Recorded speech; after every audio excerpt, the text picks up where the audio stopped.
கரூர் மாவட்ட எல்லை தவிட்டுப்பாளையம் சோதனை சாவடி நிகழ்ச்சிக்கு பின் கேரவன் வாகனத்தை பின்தொடர்ந்து பெருவாரியான ரசிகர்களும் கட்சியினரும் நிகழ்ச்சி நடைபெறும் இடத்திற்கு வந்து கொண்டிருந்தனர்.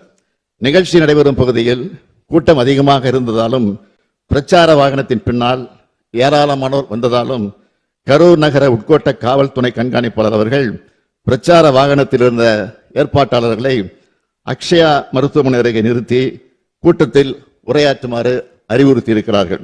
அதற்கு நிகழ்ச்சி ஏற்பாட்டாளர்கள் முன்பே அனுமதிக்கப்பட்ட இடத்தில்தான் பேசுவோம் என்று பிடிவாதமாக தொடர்ந்து முன்னேறி சென்றனர்.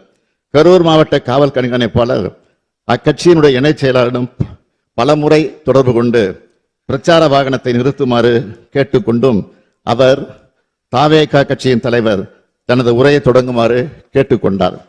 காவல்துறையின் வழிமுறைகளை மீறி வாகனம் அக்ஷனா மருத்துவமனையிலிருந்து 30-35 மீட்டர் தூரம் சென்றபோது இருபுறமும் இருந்த கூட்டத்தினரையே இது நிலைகுலைய செய்தது. இதனால் கூட்டத்தில் பல இடங்களில் அலைமோதல் ஏற்பட்டிருக்கிறது. கூட்டத்தில் இருந்த பெண்கள் மற்றும் குழந்தைகள் மத்தியில பீதி, மூச்சு திணறல், மயக்கம் மற்றும் நெரிசல் ஏற்பட்டது. பலரும் கீழே விழுந்து மிதிப்பட்டிருக்கிறார்கள். கூட்டத்தின் ஒரு பகுதியினர் ஜெனரேட்டர் பகுதிக்குள் நுழைந்து தகர கொட்டகையை அகற்றியும் வெளியேற முயற்சி செய்திருக்கிறார்கள்.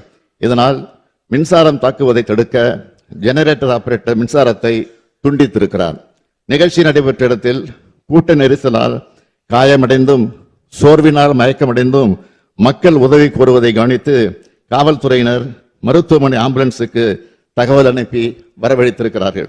இவ்வாறு கூட்ட நெரிசல் ஏற்பட்ட போது அவர்களை காப்பாற்றத்தான் ஆம்புலன்ஸ் வந்ததை தவிர நெரிசல் ஏற்படுவதற்கு முன்பு எந்த ஆம்புலன்ஸும் வரவில்லை.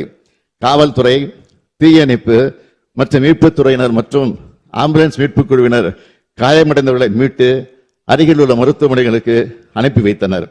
மீட்பு பணிகளில் முழுவீச்சு நடைபெற்றுக் கொண்டிருக்கும் போது தாவேகா கட்சியினர் 2 ஆம்புலன்ஸ் ஓட்டுநர்களை தாக்கி ஆம்புலன்ஸ் வாகனத்தை சேதப்படுத்தி இருக்கிறார்கள்.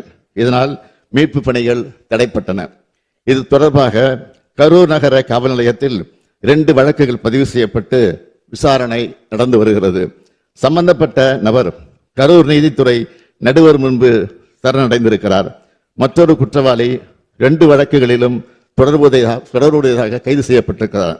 செய்திகளை உடனுக்குடன் தெரிந்து கொள்ள கீழ்கண்ட கேபிள் மற்றும் டிடிஹெச் நெட்வொர்க்குகளில் எம்நாடு செய்தி தொலைக்காட்சியை காணுங்கள். பாதகம் செய்பவரை கண்டால் நாம் பயம் கொள்ளலாகாது பாப்பா. மோதி மிதித்து விடு பாப்பா, அவர் முகத்தில் உமிழ்ந்து விடு பாப்பா. அண்மை செய்திகளை உடனுக்குடன் தெரிந்து கொள்ள இணைந்திருங்கள் எம்நாடு தொலைக்காட்சியுடன்.